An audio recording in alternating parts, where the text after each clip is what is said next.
Welcome, everyone. Thank you for joining us today for the 20th anniversary Bob and Kim Griffin Building U.S.-China Bridges lecture.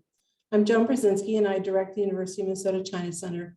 We're so thrilled to have you here for our first virtual Bob and Kim Building U.S.-China Bridges lecture. And we'd like to get to know a little bit more about who's joining us from the answers that you've given on the poll. So if we could see the poll results. Many of you are from the Twin Cities, and your interests are, wow, evenly spread across the board. That's wonderful.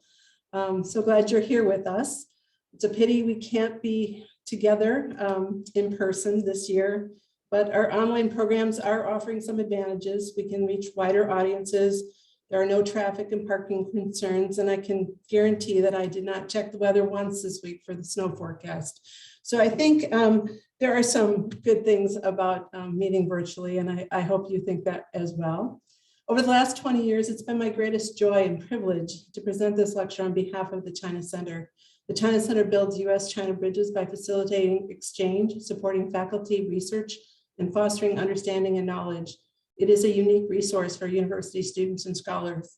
Given the current tensions in the U.S.-China relationship, our mission has never been more important. The Griffin Lecture, endowed by Bob and Kim Griffin, reflects their commitment to promoting mutual respect between the two cultures and their passion to connect people with China. Beginning in 2001, yes, it's been 20 years, the Griffin Lecture has featured an impressive list of public servants, business leaders, scholars, educators, and journalists. Today, we're fortunate to have Ambassador Craig Allen, President of the U.S.-China Business Council, speak on science in China, implications for the U.S. public policy. Following the lecture, there'll be a question and answer session. Please leave your questions in the Q&A tab at the bottom of your screen at any time during the program.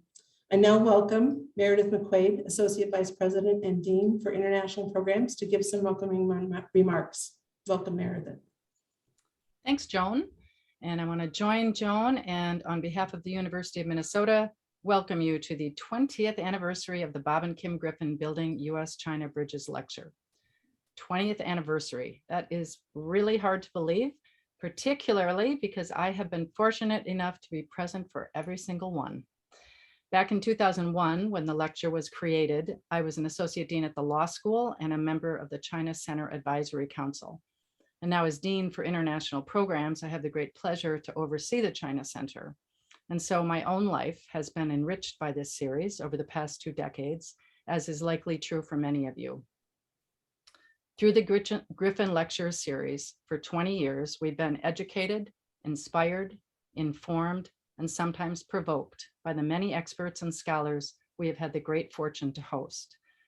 If, like me, you've been able to attend each of them or many of the lectures, you now read the news about developments between China and the US with more information and a greater awareness of how we have arrived at this particular place in time and where we might go from here. Because the Griffin Lecture is an important venue through which we can listen to educated perspectives about timely topics related to China. And today's speaker will add to the wealth of ideas we've been fortunate enough to learn through this series. As you are all surely aware, the US-China relationship is becoming increasingly both more complicated and more fractured. And a path forward requires individuals on both sides who are culturally competent, well-informed, and who are able to work together to solve our mutual challenges. We are proud that the China Center can play a part in building that path, and we are especially grateful for the role that Bob and Kim Griffin have played in this effort through their generosity. And as we consider what the future might hold for all of us, we can appreciate that the University of Minnesota is empowering our students for global success so that they can be leaders in creating a better world. Our students are learning about the world through study abroad opportunities and here on campus through internationalized curricula and courses. And we're creating innovative ways for US and international students to learn from each other, such as through the China Center's China Bridge Challenge case competition. Today's students will become tomorrow's leaders, and I know they will be prepared for the challenge. And now it is my pleasure to introduce Regent Powell, who will then introduce our speaker. Ken Powell was elected to the University of Minnesota Board of Regents in 2017, and he currently serves as chair of the board. He's the former chairman and chief executive officer of General Mills, having served in a variety of positions prior to that since 1979. Regent Powell spent more than a third of his career overseas. He serves on the boards of directors for Medtronic, the Federal Reserve Bank of Minneapolis, and Partners in Food Solutions, a nonprofit organization dedicating to helping startup food companies in Africa. Regent Powell received his bachelor's degree in biology from Harvard and an MBA from Stanford University. He lives in Golden Valley with his wife and 2 adult daughters, all 3 of whom are proud to have degrees from the University of Minnesota. Welcome, Regent Powell. Thank you. Thank you, Associate Vice President McQuade, for that introduction and for the invitation to be with you today. We are very clearly in an era of increased competition and tension with China, and we see this in many sectors. On one hand, the Chinese market is so dynamic and so large, it really is a must for many US companies to have strong operations in China. And General Mills, the company I led as CEO before retiring a few years ago, has built a very, very robust operation in China. It's been a terrific growth market. Other companies I'm involved with also count growth and development in China as a key strategic opportunity. But there are significant concerns, and I think that we're familiar with, about protection of intellectual property, rules and practices that may overly favor local competitors versus multinationals, the potential impact of the new Common Prosperity Initiative across access and pricing, and many others. And here at the university, increased tensions in the US-China relationship have created numerous obstacles for students and scholars who wish to study or do research at US universities. And these obstacles can include visa delays or visa denials, the closure of programs such as the Fulbright program or the Peace Corps in China have had an effect on the people-to-people exchanges that so enrich the social interaction that we value. And these and other actions have encouraged some Chinese students and Chinese scholars to consider alternative academic options, both internationally and in their home country. And the concerns that I mentioned about national security and intellectual property also are present here in higher education, and in some cases have led to faculty reevaluating their ties to Chinese institutions and collaborators. So with all of that, we are very, very glad to have the opportunity to visit today with Ambassador Craig Allen. In July of 2018, Ambassador Allen began his tenure in Washington, D.C. as the president of the US-China Business Council, the USCBC, a private, nonpartisan, nonprofit organization representing over 200 American companies doing business with China.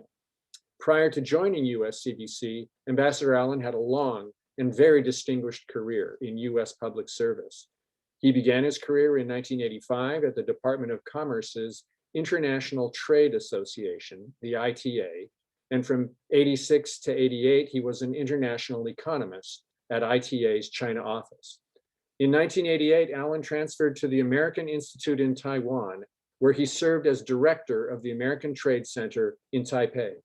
And he held this position until 1992, when he returned to the Department of Commerce for a 3-year post at the US Embassy in Beijing as commercial attaché, and again in 2002 as senior commercial officer. In Beijing, Allen was promoted to the minister counselor rank of the senior foreign service. Ambassador Allen later returned to the International Trade Association as Deputy Assistant Secretary for Asia, and then as Deputy Assistant Secretary for China. He was sworn in as the United States Ambassador to Brunei on December 19, 2014, after he was nominated for that post by President Obama. And he served there until he transitioned to his current role with the US-China Business Council. Ambassador Allen received his BA in Political Science and Asian Studies from the University of Michigan and a Master of Science in Foreign Service from Georgetown University. And it is indeed a pleasure to welcome now Ambassador Craig Allen. Well, thank you very much, Regent Powell. Thank you very much, Dean McQuade. Joan, appreciate the very warm welcome. It's a great pleasure to be with you today and an honor. I'm grateful if I could speak this evening in my personal capacity. What follows are my own views and not the positions of the U.S.-China Business Council. But it's an honor for me to join the distinguished group of China scholars that have presented in the Griffin lecture series going back to 2001. My thanks especially to Joan Brzezinski and all of the staff at the China Center for your kind invitation. I honor Bob and Kim Griffin for their generous support to the University of Minnesota for their very real contributions to US-China relations, and specifically for endowing this US-China Bridge Lecture Series. I am only sorry that I cannot be in Minnesota in person. I would enjoy your many elegant bridges and that arc over the Mississippi River. In my 40 years of working on US-China relations, I've been a bridge builder. But today, things are a little bit more complicated than that. And so now I have the privilege of focusing on not so much bridge building, but bridge overhaul, bridge maintenance, and bridge repair. But there's a lot of work to be done on the upkeep of so many bridges that transverse the United States to China. So a little bit more on this later on. Given that we are gathered at one of the United States' finest public institutions, before beginning a discussion of science and technology in China, I feel compelled to say a few words about the great state of Minnesota and the important role that China plays in the life of your state. After Canada, China is your largest export market for Minnesota companies, farmers, workers, and ranchers. In 2020, Minnesota exported some $3.5 billion worth of goods to China, with another 725 million in the export of services. Your goods exports to China were about equal in value to your exports to Japan and Mexico, number 3 and 4 combined.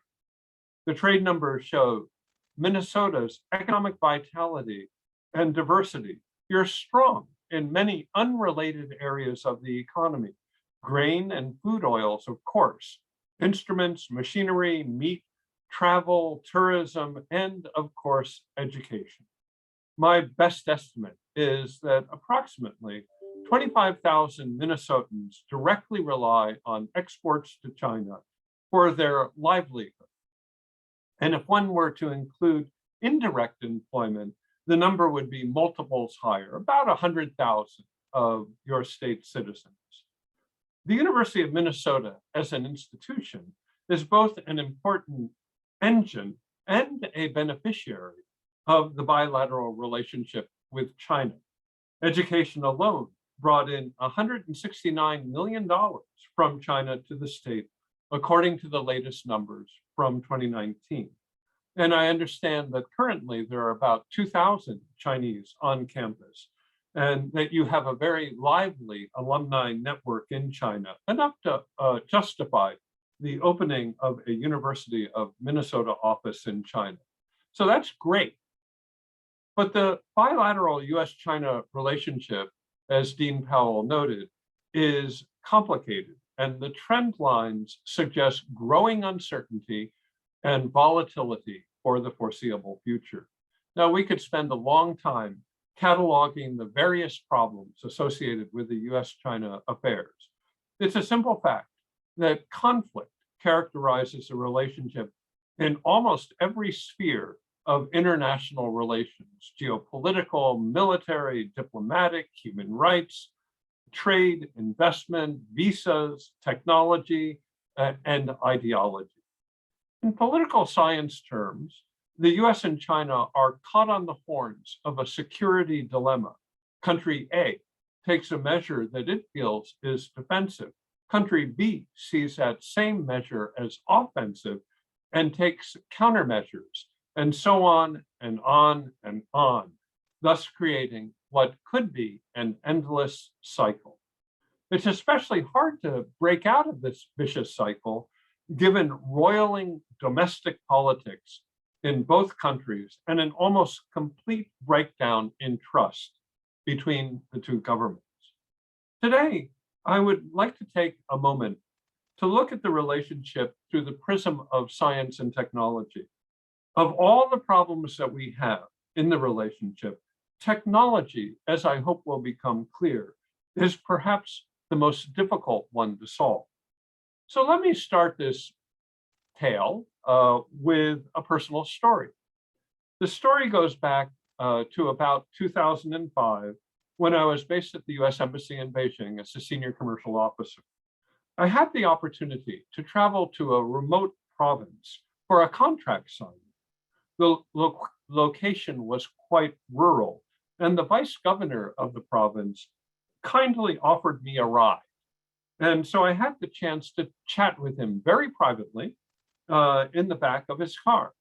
The governor was a quite loquacious man, and he regaled me with tales of his business acumen and exaggerated stories, I felt, of German investment, Korean investment, American investment, Japanese investment. I got a little bit exasperated about hearing tales of all of his conquests.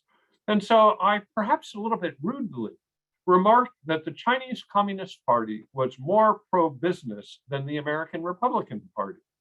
He thought about this for about 2 seconds, and then he agreed with me. He asked if I wanted to know why. And I said, well, sure. And he responded that the Chinese Communist Party is the most pro-business party in the world because it is the party of science. And then the conversation went on. But let's us pause for a moment. The CCP is the party of science?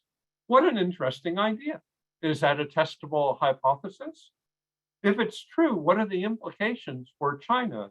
Now, what are the implications for bilateral relations? What are the implications for the global innovation ecosystem? If one looks at the longer arc of history, the history of science, one is naturally drawn to the work of the Oxford scholar Joseph Needham, who published mostly in the 1930s and 1940s. He observed that Chinese society was much more efficient than Europe from the 1st century BC until the 15th century AD in delivering innovative products, ideas, procedures that improved living conditions for Chinese. Pre-modern China delivered a lot of innovative technology, but it did not develop a process that we would consider science. And so it was in Europe that the modern scientific revolution took hold, creating the modern world that we know today. But why did the scientific revolution happen in Europe?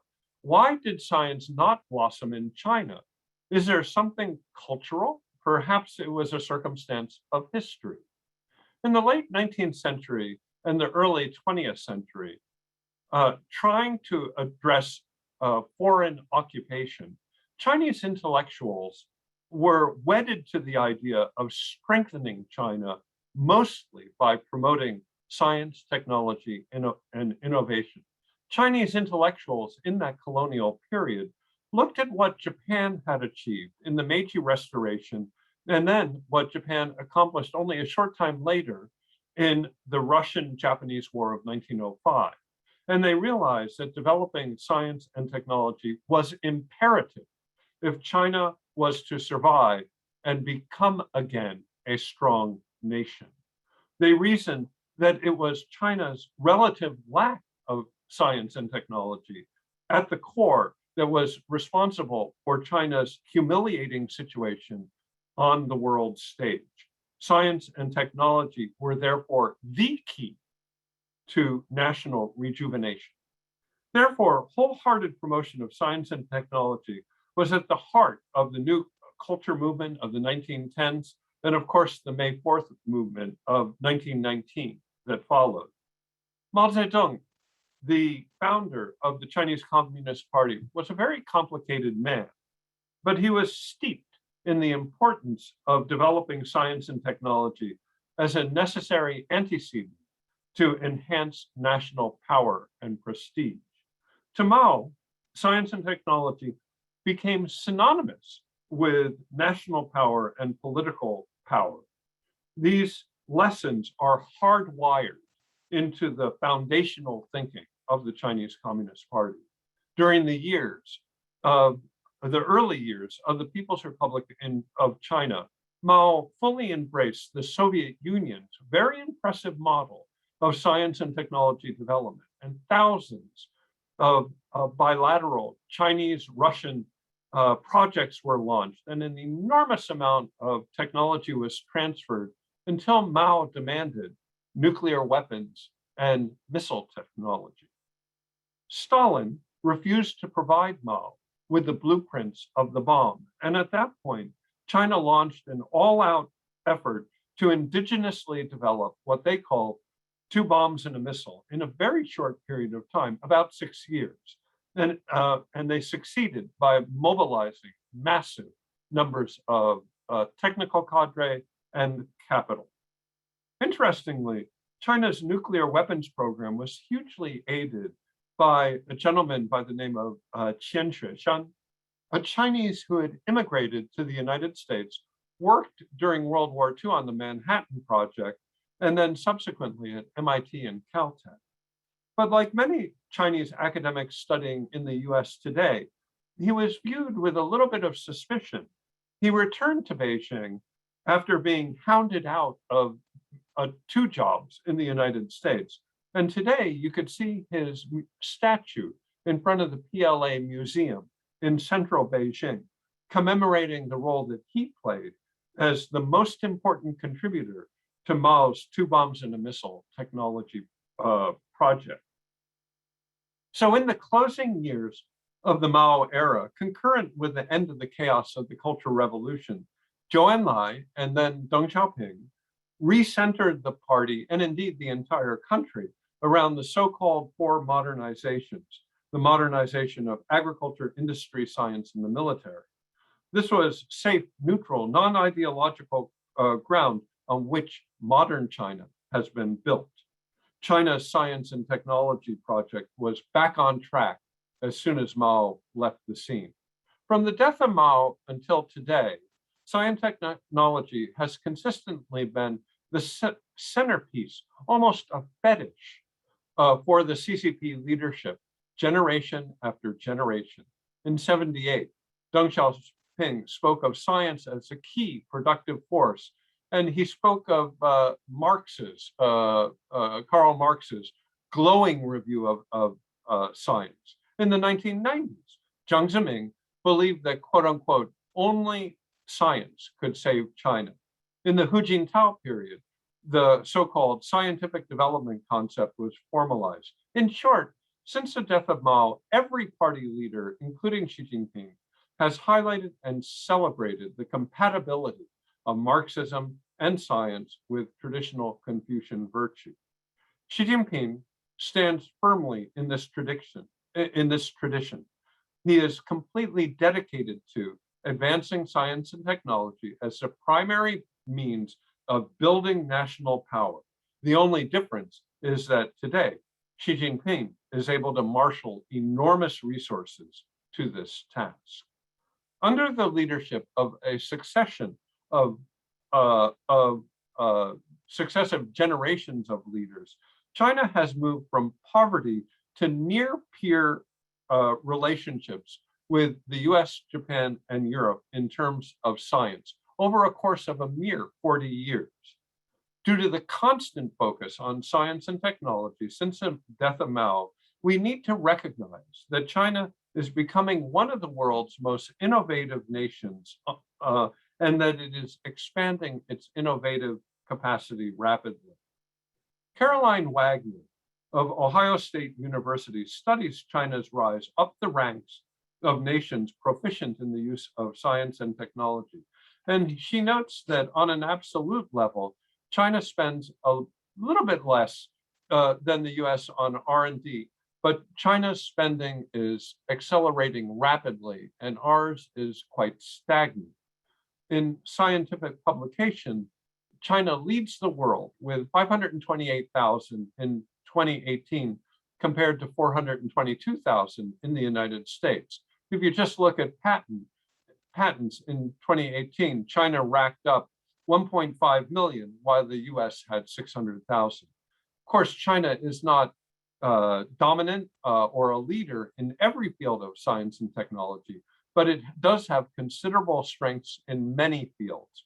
When judged by citations, China is especially productive in the fields of mathematics, plant and animal studies, material sciences, chemistry, computer science, and engineering.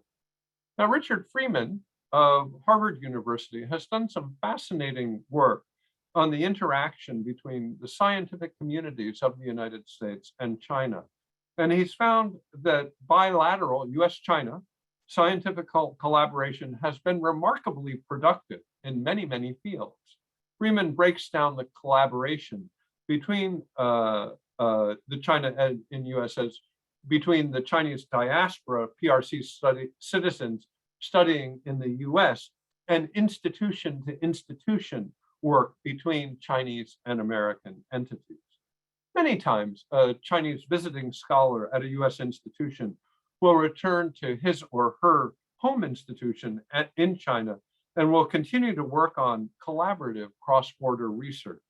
And in this way, temporary personnel exchanges can morph into institution collaboration, which can continue for many, many years.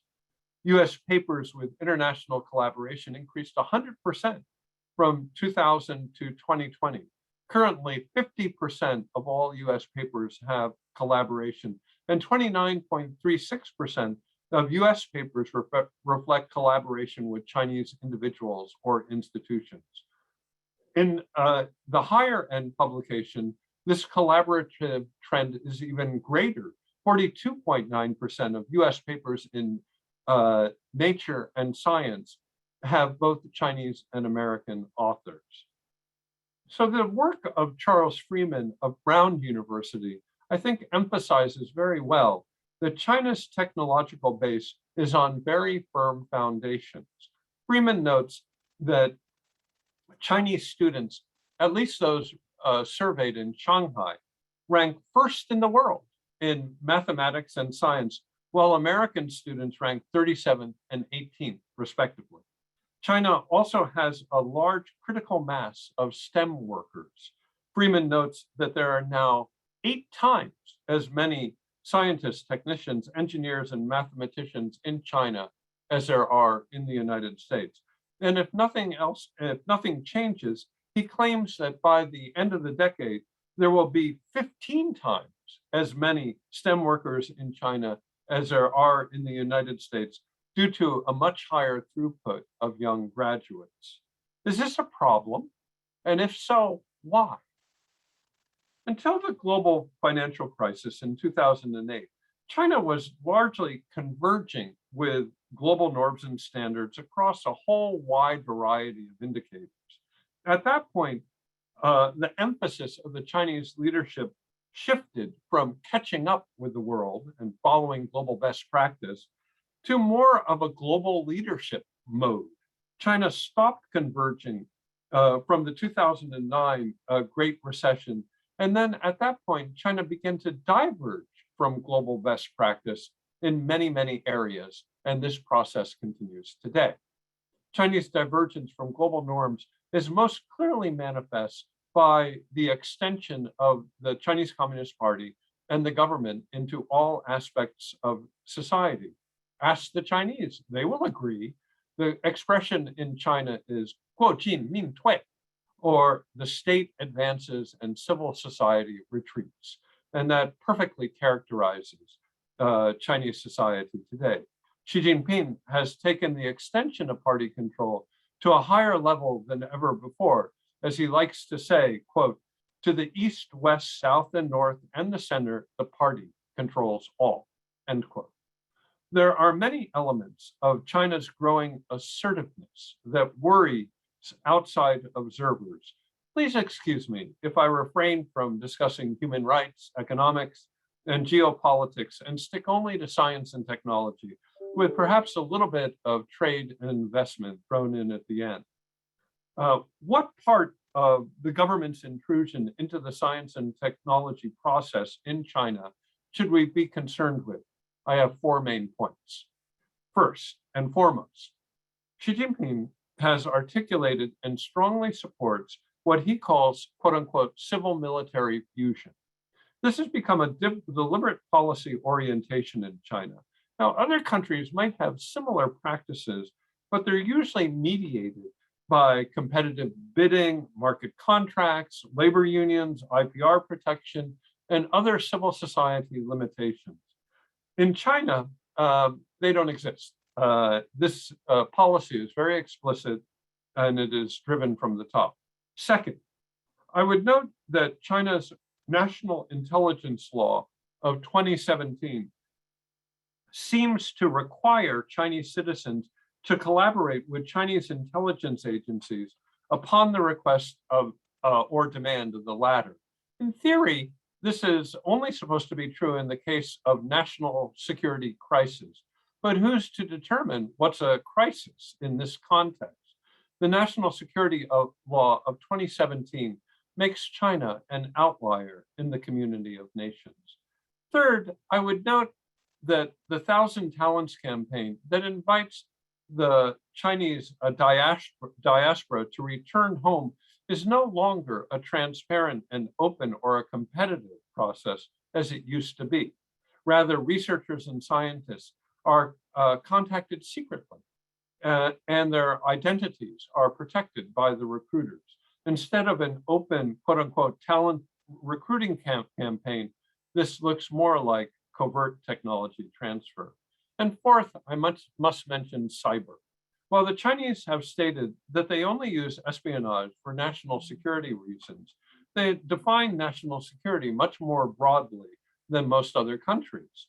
And it certainly includes many elements of economic security, and there are large, well-funded efforts to obtain industrial secrets and other commercially viable information.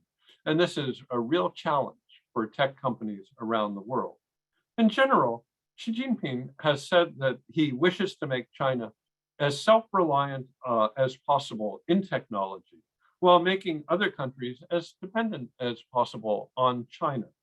This sentiment is not compatible with the WTO or other global norms, and it is not conducive to the national security interests of other countries, including ours. Now, Barry Naughton at the University of California in San Diego summarizes the party's control over science and technology for the purpose of maximizing national power very well in his concept of quote unquote grand steerage. The CCP, through the Chinese government, wishes to utilize science and technology, as well as the other instruments of government, to maximize the strength of the country. This should not surprise us, and it is completely compatible with Chinese views of science from the Qing dynasty onward to today. So from a US public policy perspective, we face a challenging situation, do we not? On the one hand, we are deeply interdependent, synergistic, and collaborative with Chinese S&T institutions, universities, and companies.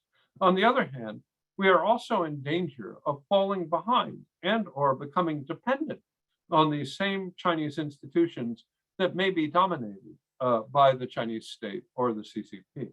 What are the appropriate public policy responses? I would suggest that the key to our public policy debate should be to effectively to differentiate between science and technology. And here I rely on the work of Dennis Simon at Duke University. Professor Simon taught me that science is inherently open, collaborative, cumulative, and transparent. And technology is a different world. Technology is governed by different rules. Science should be as public and as open as possible. In the technology space, in contrast, individual right holders should have their property protected against infringement through a system of globally consistent intellectual property rights, patents, trademarks, and trade secrets. Government should not act in a way to effectively dilute or diminish these rights with industrial policy, even if those same rights are held by foreigners. So let me first talk about US and China policies in the open world of science. And then I'll switch and discuss US and Chinese policies in the more difficult proprietary world of technology. In the case of science, I find the arguments of Professors Miller, Freeman, and Freeman to be very persuasive. US-China scientific collaboration is a good thing that has produced a cornucopia of insights that are shared on a broad basis through open publication and global dialogue. If we're going to tackle climate change, cure cancer, or address other pressing global issues, then Chinese and American scientists need to work together closely and effectively with minimum government interference from either side. But the rules of the road need to be reciprocal in a positive sense, transparent to all, and fairly enforced. To achieve this outcome, there are many improvements in our science and technology institutions that should be considered in both the United States and China. In the United States, there's been a lot of soul searching about since the FBI launched the so-called China Initiative a few years ago. In my view, the FBI's China Initiative has been a very mixed success, and the price that has been paid has been very high, way too high. On the plus side, it has led to a tightening of procedures at American academic institutions, including, I have no doubt, the University of Minnesota. I would note that perhaps as a result of this initiative, a large number of Chinese scientists departed American universities earlier this year. We have been led to believe that some, or maybe many, or perhaps even all of these departed scientists may have had affiliations with the Chinese military or intelligence agencies. Whether or not this is true, I have no idea. But it demonstrates that American universities have to continue to do the due diligence necessary to ensure that incoming faculty or students are civilians interested only in civilian work, then the collaborations of students are carried out in a transparent manner. The funding agencies are cracking down on American universities to ensure that this takes place. Now, at the same time, the cost of the FBI initiative has been very high. These costs have been outlined in a letter signed by a good number of Stanford professors to the Attorney General. And the Stanford professors have made three major points. First, the Chinese initiative, the China initiative has disproportionately targeted researchers of Chinese origin, often triggered not by evidence of wrongdoing, but simply because the researchers are Chinese. Second, in most of the cases uncovered, the alleged crime has had nothing to do with scientific espionage or intellectual property threat. Oftentimes, it's more like accounting or transparency errors. Third, the China initiative is harming the US science and technology enterprise and the future of the US STEM workforce. What the Stanford professors didn't say is that a lot of ethnic Chinese scientists, including many American citizens, have had their careers severely set back or even ruined by ethnic profiling and unbelievably ham-fisted tactics or tradecraft by the FBI officials and the district attorney generals. The so-called China initiative should be carefully reviewed and be governed by transparent criteria so that we are all assured that ethnic profiling is not taking place. On the Chinese side too, there's a lot of work to be done to clean up China's scientific establishment.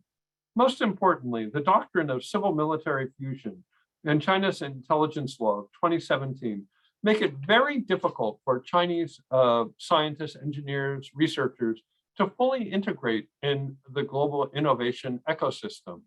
These laws may be appropriate in time of war, but this is not a time of war. In times of peace, no other country that I am aware of has laws of this nature, and thus they should be revoked or suspended. The two laws do a disservice to the global science and technology collaboration, and they certainly do a disservice to Chinese researchers and scientists. In addition, I think that we need to recognize that there are many other excesses inherent in the Chinese system of science and technology. Most of these excesses are associated with money, too much money, inadequate absorption capacity, which are distorting the incentive structures that can lead to plagiarism, fraud, subsidy farming, and all manner of academic ill. Now, China has an excessively top-down structure with government bureaucrats favoring certain individuals or institutions in the absence of a competitive process. That said, credit should be given where credit is due, and the Ministry of Science and Technology is actively promoting the ethics of science. It is keenly aware of the problem, and it is engaged with like-minded institutions around the world trying to emulate global best practice from elsewhere. Now, the world of science and the more closed world of technology are governed by different rules. Concerns about technology are the hardest nut to crack in the US-China relations. Both sides are accusing each other of technology nationalism and not allowing a level playing field for the other. Both countries have taken serious steps towards decoupling, and especially in the sensitive technologies. Indeed, this tension has had an impact on the global technology ecosystem in a big way. Let me take a moment to describe how China's industrial practices and technology acquisition works. From one perspective, China's industrial policies have been remarkably effective. The industrial policies that the Chinese government has put into place have led to China's leadership across a whole range of technologies: solar panels, wind energy, steel, aluminum, high-speed rail, and others. One sees a common pattern. Once a new technology is developed, the first thing that happens is multinational corporations are invited to enter the promising market in China subject to conditions. Then the newly created market expands rapidly and all sorts of global investment go in. Third, the policy space for multinational corporation growth begins to contract as local competitors receive government support. Fourth, the policy space for multinational corporations contracts further as local competitors become self-sufficient, receiving generous government support. Finally, the industry is then opened more broadly, allowing fierce competition with incentives for Chinese competitors to export. A key part of this process is that the Chinese government supports indigenous innovation in the form of quote unquote re-innovation or quote unquote re-engineering of products or entire industries.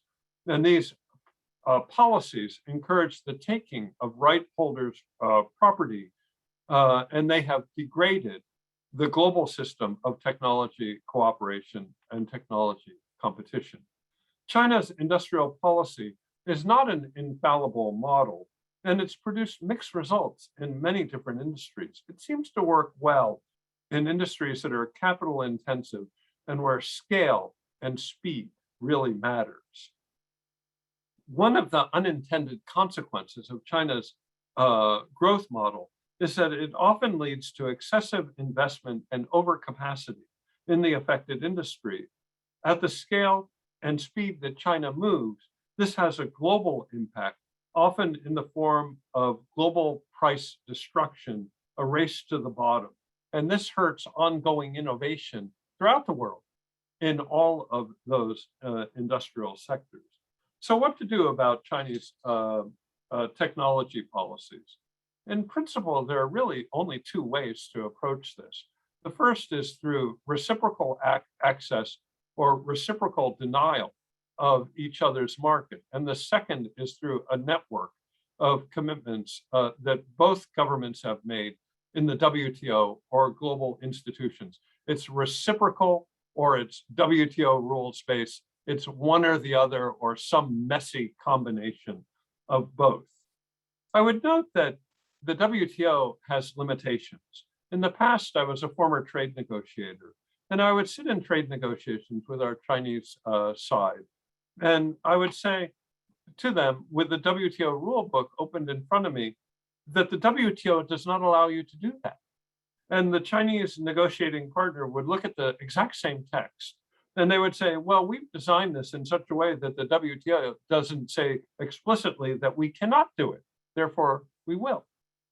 Now, we were probably both right.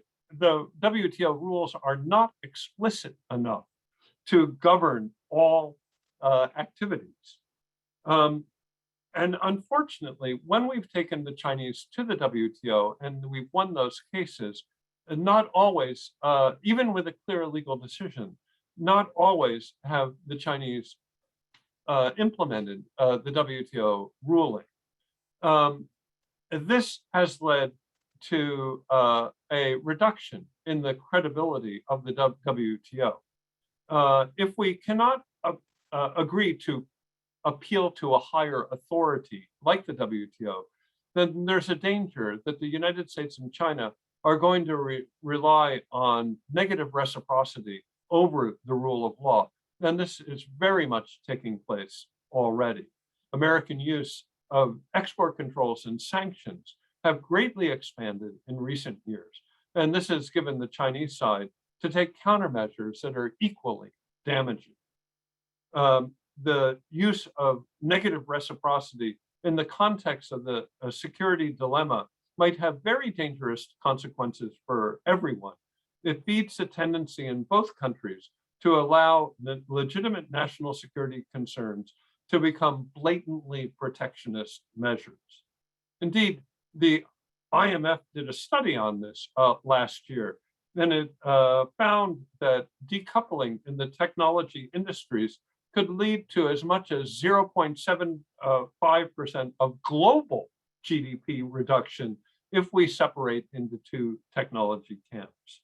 So we need to beware of counterproductive knee-jerk techno-nationalism. And to the extent that we rely on negative reciprocity, we invite a protectionism, which will allow for enormous loss of efficiency. It's also very unclear that the Chinese model worked up in the catch-up phase, but will the Chinese industrial policy model work in the frontier technologies of the future? AI, machine learning, quantum, nano, new materials, semiconductors, space, genomics. We don't know. In the past, the Chinese have shown that they can dominate existing technologies, but they have not shown that they can create new ones. The jury is out on that. So let me bring this home.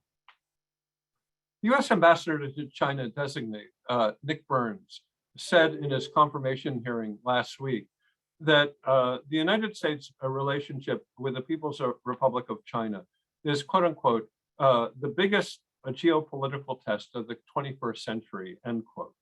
Ambassador Burns went on to say that we will compete vigorously with the Chinese where we should, including on jobs in the economy, critical infrastructure, and emerging technologies. And we will cooperate with the PRC when it is in our interest, including on climate change, counter-narcotics, global health, and non-proliferation. But then Burns added, we will challenge the PRC where we must, including when Beijing takes actions that run counter to American values and interests. I think that this paradigm of cooperate, compete, and challenge is inevitable when one rising power rises to the challenge of to challenge the status quo power. And so China and the United States are destined for the foreseeable future to toggle between cooperation, competition, and challenge or conflict. But there is a grave danger here that we and the Chinese only focus on the challenge or the conflict part, and that we lose opportunities to cooperate and to compete, even when it is in our best interest to do so. And if we are not allowed to cooperate, how are we going to address the challenges of climate change, cure cancer, and propel humanity into a better future? So let me end with 10 quick recommendations for public policy consideration in both the United States and China. Now, the first, probably the most important recommendation is that both governments should be much more careful with the nationalistic and ideological rhetoric. Rivalry with the other country is becoming a dominant theme in each other's domestic narrative. And this is very dangerous and could have unintended consequences. Now, with regard to science, I have 3 recommendations. The first one is for the Chinese government. I am hopeful that the Chinese government will reconsider its prescriptive civil-military fusion and the Chinese intelligence law of 2017. And if so, I would be much more confident that it will help Chinese PRC researchers enormously, and it will eventually propel China to take its rightful place in a position of leadership in the global innovation ecosystem. The second recommendation with regard to science is that American universities and scientific institutions need to rigorously and consistently apply careful processes that ensure that scientific collaboration between the United States and China is transparent and fully compatible with US law, as well as the requirements of funders. At the same time, we need to be very cautious about ethnic profiling while carefully monitoring researchers' behavior. Not who they are, but what they're doing. Third, the Ministry of Science and Technology in China really needs to continue its efforts to clean up the excesses of plagiarism, fraud, patent seeking, and other ills. The award of grants in China should be made much more fair, transparent, and competitive. Now, as I said, technology is the harder nut to crack, and I have a number of recommendations. First, the US and China have got to get back to the negotiating table to discuss market access issues and the other problems that are hurting American companies. There are so many technology issues to be discussed that were not resolved during the Trump administration in the phase 1, phase 2 negotiations. Intellectual property rights, government procurement, subsidies, state-owned enterprises, anti-monopoly law, cross-border data flows, I could go on. But we need to talk about these issues, and we need to make incremental improvement. We're not going to die and go to heaven. It's not going to be it's not black and white. It's incremental improvement that we need. Second, the bilateral technology negotiation should really not be reciprocal, I'll hurt you and you hurt me, but rather they, to the extent possible, should be governed by commitments taken by China some 20 years ago when China joined the WTO. Alternatively, the two negotiating partners can use the agenda of the Comprehensive and Progressive Trans-Pacific Partnership, or CPTPP, which China asked to join last night. Only as a last resort should we fall back on using negative reciprocity as a way to govern our technology relationship with China. Now, this at the end of the day may be necessary. However, decoupling should be kept to a minimum and only to industries where there is a real national security imperative. Also, defensive policies like export controls, investment screening, and sanctions should be adopted multilaterally as much as possible if they are to be effective. Let us fully utilize multilateral channels to deal with multilateral issues. Not everything that China does is a bilateral US-China issues. Let's use the multilateral fora when we can. Third, US tariffs and the Chinese retaliatory tariffs have not helped, and they should be removed as progress on technology issues is made. Let me spend a little bit more time on this. According to the studies, 93% of the tariffs are paid for by American citizens, constituting a de facto tax. Our research indicates that 250,000 Americans have lost jobs due to tariffs.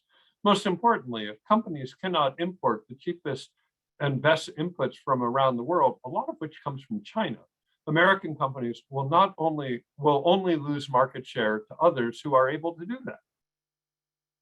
Small and medium-sized manufacturers are all over this country are hurt the most as a result of tariffs. And total factor productivity is suffering if we're not able to import the cheapest products. In addition, in part due to tariffs, American tech companies are being specced out of future Chinese procurement, hurting our long-term prospects. Having the tariffs in place for more years, or even possibly in perpetuity, a real possibility, could lead to structural distortions in the US-China relationship. This is not acceptable. In return for greater market access, let's get rid of the tariffs as soon as possible. Fourth, in contrast to China, diversity is America's greatest strength. When visiting any American high-tech company, I am astonished at the United Nations field and the incredible talent that we are able to attract from all corners of the earth, including China. Let us make sure that our welcome wagon is fully stocked and that we continue to attract the best and the brightest, and that we encourage them to stay and put down roots in our technology sector. Fifth, in my view, the Biden administration is engaged in promising work by trying to coordinate with allies so as to better protect our industrial secrets and intellectual property rights. On September 29, the US-EU Trade and Technology Council meeting had its first event in Pittsburgh and expressed a will to increase US-EU cooperation on a number of areas. I think that we should welcome that. Finally, and as the WTO was written nearly 30 years ago, we need to update the multilateral and regional rules to better govern new technologies in the digital domain, such as the digital domain and genomics. And part of this must include sharpening the multilateral regulations on subsidies, state-owned enterprises, cyber, technology policy, and intellectual property rights. The multilateral route is the only way to go, particularly when you throw climate change into the mix. We will be hosting APEC in 2023. That's a great opportunity. In conclusion, China's not going anywhere. Their scientific plans are not going anywhere. They are going to continue. We're not going to go anywhere. And so therefore, we have to figure out this bilateral relationship. Now, before the end of the year, President Biden and President Xi will sit down together for a bilateral summit meeting. I am hopeful that this will lead, that in the lead up to these important summit negotiations, diplomats will get into place to extend the areas of science and technology where we should collaborate, such as the science of climate change and epidemic control. I am hopeful that we can better define the rules of technology competition and cooperation in a manner that is consistent with our multilateral obligations. Now, when this is not possible, that the United States should take appropriate reciprocity measures in coordination with our friends, partners, and allies around the world.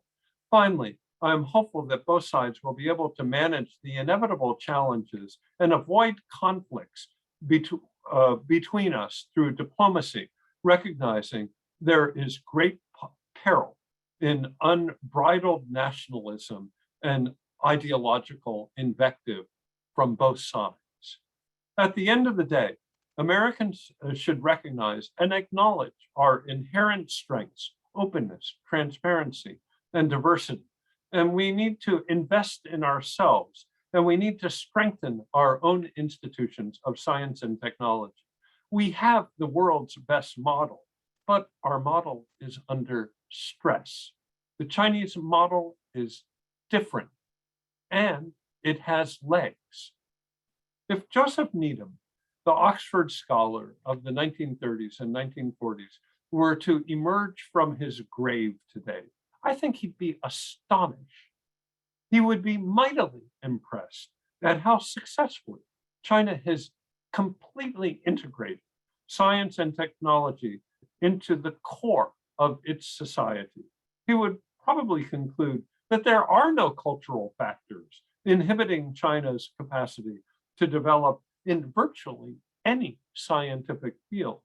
But he would also probably be very puzzled and no doubt concerned at how equivocal Americans and Europeans have become with regard to science and technology. In contrast to the near total embrace of science in China, he would wonder why we in the United States are so lacking in confidence, so equivocal, and so complacent. Why are so many of our fellow citizens rejecting science? Have we turned our backs on the Enlightenment and the scientific revolution to embrace something else? How we face this challenge will be one of the defining questions of our lifetimes, and I am sure that we will face it well. Thank you very much. Thank you, Ambassador Allen, for that really remarkable discussion today. You covered a lot of ground. I will start with the questions because there are a few sitting here waiting for you. One person writes, I'm told the Chinese word for crisis is made up of two characters, one for danger and the other for opportunity. The biggest crisis facing the world is climate change. In your view, is there opportunity for a meaningful collaboration between the US and China to tackle this crisis, given the strengths of each country? Yeah, Wei Ji is the character for crisis. Yes, indeed. I think that climate change is a perfect example. And indeed, there's been a huge amount of collaboration between China and the United States on climate change. But this collaboration also very clearly demonstrates the contradictions that I was just speaking of. In solar panels, for example, China probably produces 80+% of global solar panel production. And because American companies have been put out of business, therefore we have anti-dumping duties and countervailing duties and other duties from the 301 investigation on Chinese imports of solar panels. And that very clearly demonstrates the tension between the two goals. We want an open science and technology realm, and we want to compete with the Chinese, but the Chinese have subsidized that industry, particularly at the local level, very, very dramatically, such that it is nearly impossible for American companies or European or Japanese to compete.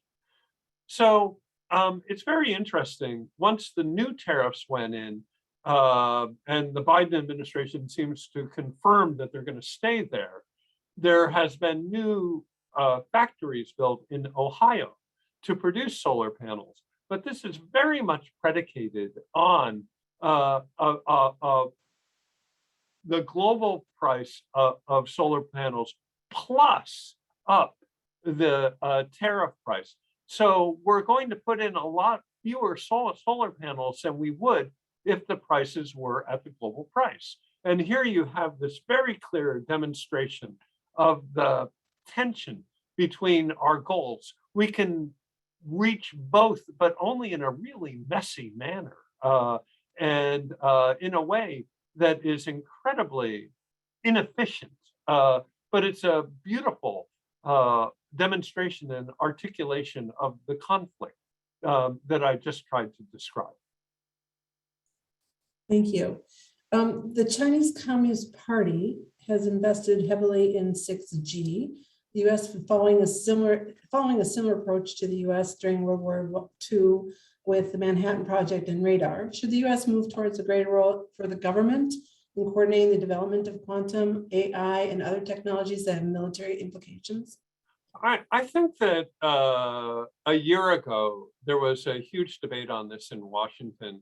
I think that that debate has mostly been resolved in the favor of that the United States needs more industrial policy, not less. Within the US Congress, there is the Competition and Innovation Act, as well as the Eagle Act in the House, the two different versions of the same bill. And that very clearly has vast sums of money for industrial policy, particularly for the semiconductor industry.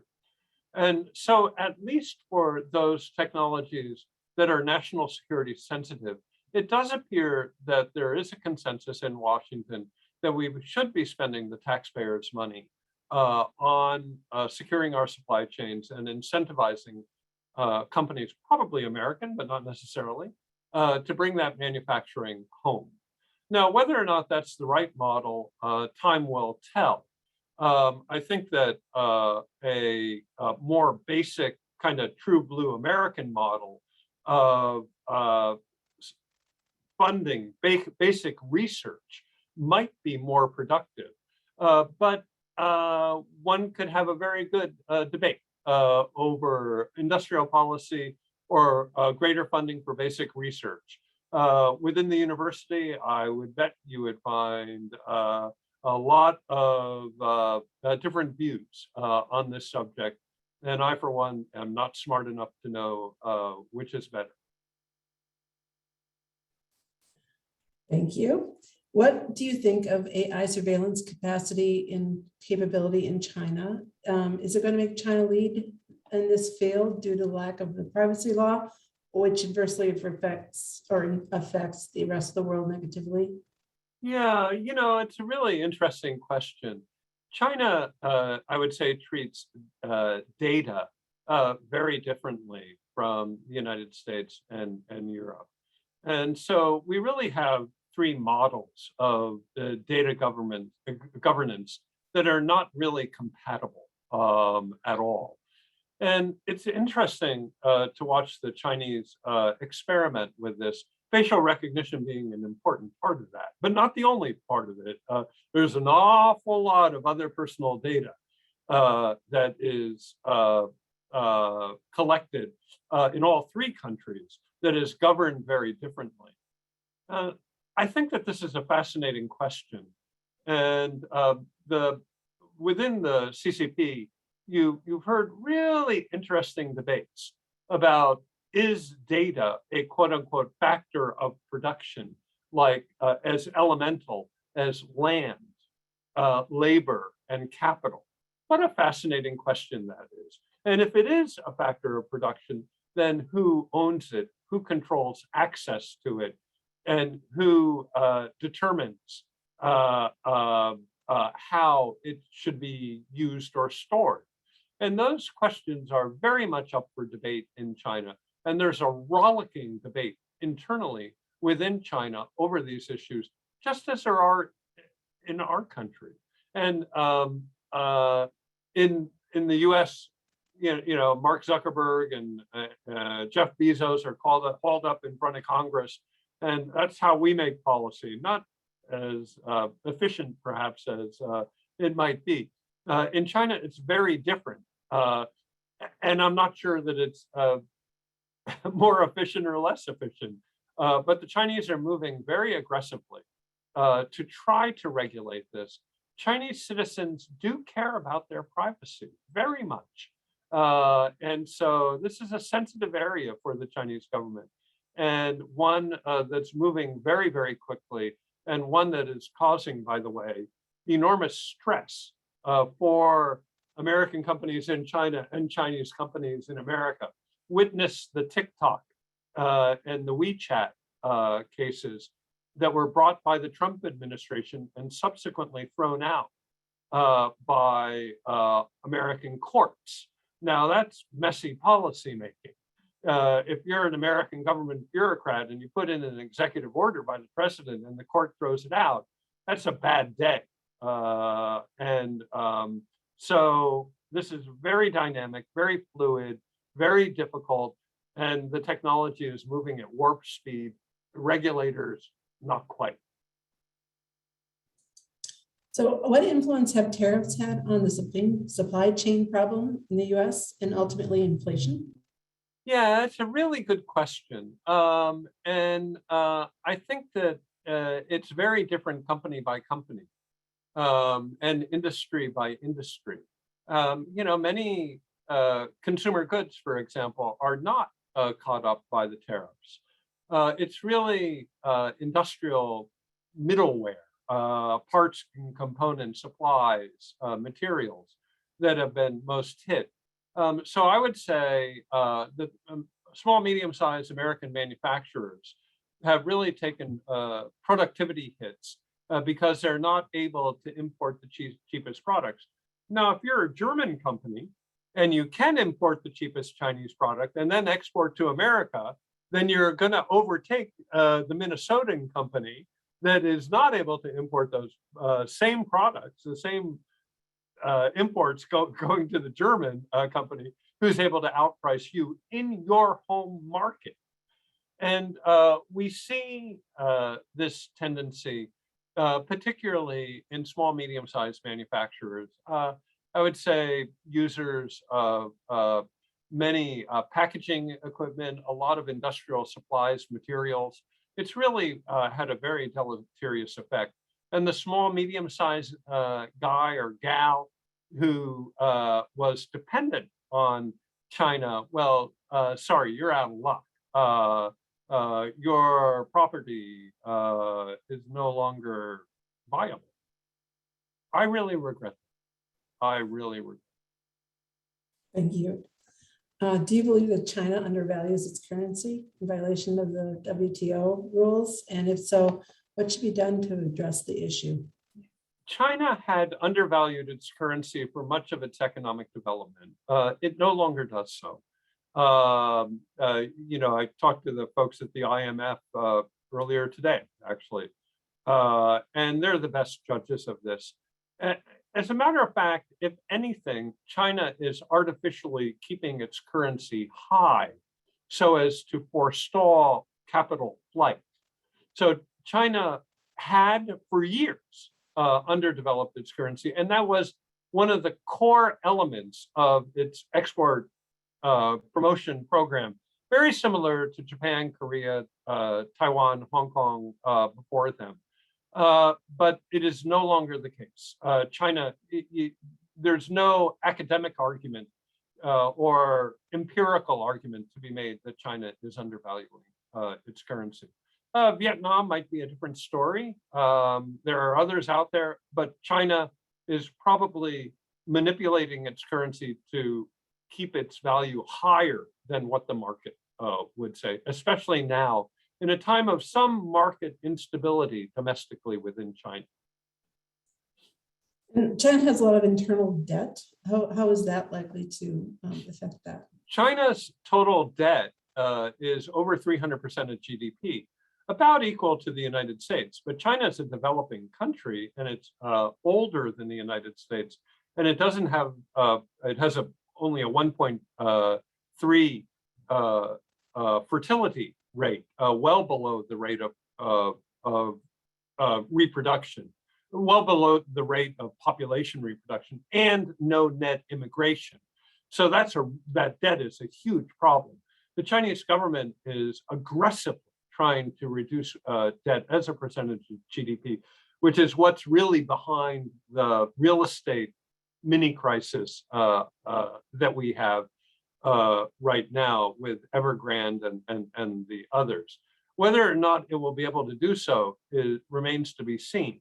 So this is something that we really have to watch. China's debt is almost all to itself, like almost all of our debt. So their debt is in renminbi. So there's no reason why they can't print more renminbi. But if they do that, like us, same problem, we risk inflation. And that's something that we all need to seriously avoid. So it's absolutely a big problem, but it's a chronic problem, not an acute problem. The acute nature of that problem really would be at the local level, regional banks in the Northeast in particular, or the West. And you're going to see a lot of bankruptcies there. But I would posit to you that the Chinese government is able to manage that pretty effectively. And we need not be excessively concerned about systemic collapse. I don't think it's in the cards. Do you think that the US and China will collaborate on space? No. Actually, there's a law passed by now retired Congressman Frank Wolf called the Wolf Act that prohibits, explicitly prohibits US-China collaboration in space. So that's why the Chinese couldn't join the International Space Station and why the Chinese have put up their own space station. And it's very interesting to look at this. The US is looking at the Artemis project, which is a global, with Europe, Japan, Korea, everyone going to put a permanent presence on the moon. A wonderful project. Now the Chinese have their own project that's very similar. China on its own there. And that's largely because that by law, NASA cannot collaborate with China. And I think that it would be very hard for the private sector companies to collaborate. There is a clear national security tie over, and that's been the case forever. What is your prognosis on non-governmental people-to-people contacts, communications, educational exchange, personal visits between China and the US? How do you see this coming together in the future? Well, you know, right now under COVID, it's impossible to get a visa. Nobody can travel to China.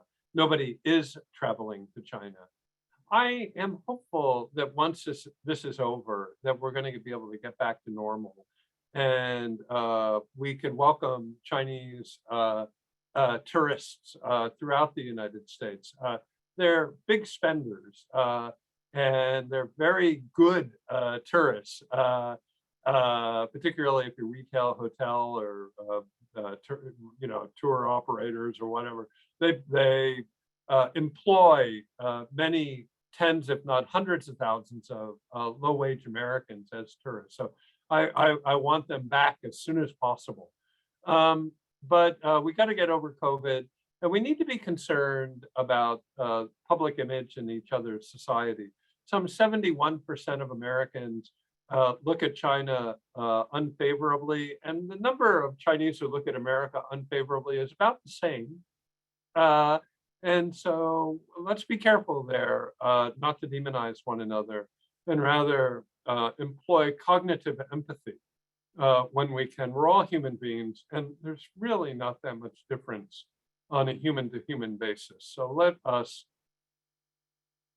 try and welcome back as many Chinese tourists as possible. And students and scholars and Absolutely. all of these exchanges really build, I think, the US-China relationship. So it's so important for us to do that. Absolutely. Do you have any comments on the US-China Phase 1 trade agreement not likely being fulfilled? Well, so we're encouraging the government to get back to the negotiating table. So the Phase 1 negotiating agreement is complex. There are two parts of it. The first part is, in my view, the more important part, and that's the policy market access issues, particularly financial services, ag, and intellectual property rights. And that part has been fulfilled quite well, not completely, but quite well. What has not been fulfilled is the numerical part, the export targets. But that is quite a novel trade negotiating procedure. And I would argue less important. We're going to have a record year for US exports this year in the COVID era. And so I'm very mixed on and ambivalent on this question. Yeah, the Chinese should meet all their commitments, and they committed to increasing their purchases much more than they have. They've met about probably 59, 60% of their quantitative targets, but they've met, I would say, about 95% of their policy targets. And I would argue at the end of the day, it's those policy targets that are more important than the quantitative targets. The quantitative targets are a form of managed trade. And come on, we Americans we should not be relying on managed trade. We don't want to do that. That's not who we are, in my view. Thank you. I think this will end our Q&A session. We're very sorry we didn't get to all of the questions, but thank you so much for your presentation and your time. At this point, I'd like to invite our generous benefactor, Bob Griffin, to say a few words about the lecture and his view on the Griffin lecture.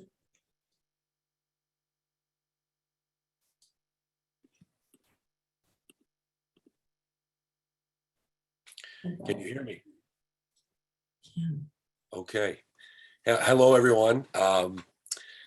Thank you for participating in today's lecture. And I want to send a heartfelt thank you to Mr. Allen. What a wonderful presentation today that exemplifies exactly what this lecture series is all about.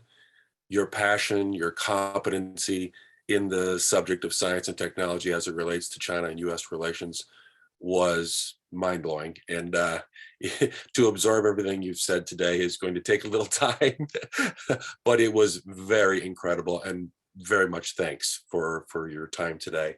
We really appreciate it. I just wanted to take a minute to just say a few things to all of our participants today, since it's the 20th anniversary of the lecture series. But first, I need to say a few thank yous. I really would love to extend my first thank you to the University of Minnesota, and particularly Meredith Mcquade for really being a founding partner in this lecture series. She's been here since the beginning and really helped shepherd this program along. And we really are grateful for her help and support in the lecture series. We would be totally remiss, Kim and I, if we didn't send a very warm and heartfelt thank you to Joan Brzezinski, the director of the China Center. Joan is an amazing person. She has been a great friend to Kim and I. She works tirelessly, not only with the China Center, but from our vantage point on the Griffin lecture. And we are eternally grateful to Joan. Not only a great person, great mom, and we've had many great discussions with her, and we're super big fans of Joan. And we have to also thank the staff at the China Center for 20 years, the hard work that's been put into this lecture series, the amazing venues that we've done, even today through Zoom. Every time the lecture is put on, it's done with high professionalism and quality. And we thank the staff immensely for doing that. When I started my company in the mid 90s and started going to China, I was awestruck by the people. And it was one of my defining moments as a young man trying to discover myself, really discovering what China was all about. I didn't have much knowledge of it then. And I was very fortunate to meet Dr. Hong Yang, who was the director of the China Center in 2000. And he was really the one that created the atmosphere for me to work with my wife to create this lecture series. And thank God he did. The mission has always been to create bridges between Chinese and American people. And for 20 years, we've been very fortunate to exemplify that mission by the diversity and quality of the speakers we've had, whether it's politics, literature, the many authors that we've had speak to us, finance, by having the director of the Federal Reserve, Arthur Rolnick, business leaders, and many, many experienced and amazing policymakers. And without those speakers, the lecture series would be not nearly as great as it could be. And I think today is another great example of the quality of the speakers that we've had. And we're very fortunate and grateful to have them. And so we're glad that the mission is continuing And we're even more glad that the mission is being fulfilled by having such a well-rounded group of people speak to all of us in this lecture series about the relationship between China and the United States. And I lastly just want to say thank you to all of you. Kim and I are incredibly humbled and grateful to have all of the people participate in these lectures over the last 20 years. We were discussing this not too long ago, and we didn't have children when we started this series, and we just put our first child into college. So it's been quite the experience for us as a family to go through and to be part of. And we're really excited to have our children become more involved in this lecture series and hopefully have them take it to many, many years into the future. It would be our greatest dream to see that happen. So thank you, everyone. And thank you again to Mr. Allen for your wonderful presentation. Thank you. Fantastic. Thank you. Okay, I think that will conclude it unless anybody else has more to say. Thanks everyone for joining us this evening, and I appreciate it. We hope to see you in person next time. It's such a warm place to be and so many great connections, great friends, but we do appreciate you coming here on Zoom today. And thank you, Ambassador Allen. This was a truly enjoyable and just wonderful evening. Thank you so much.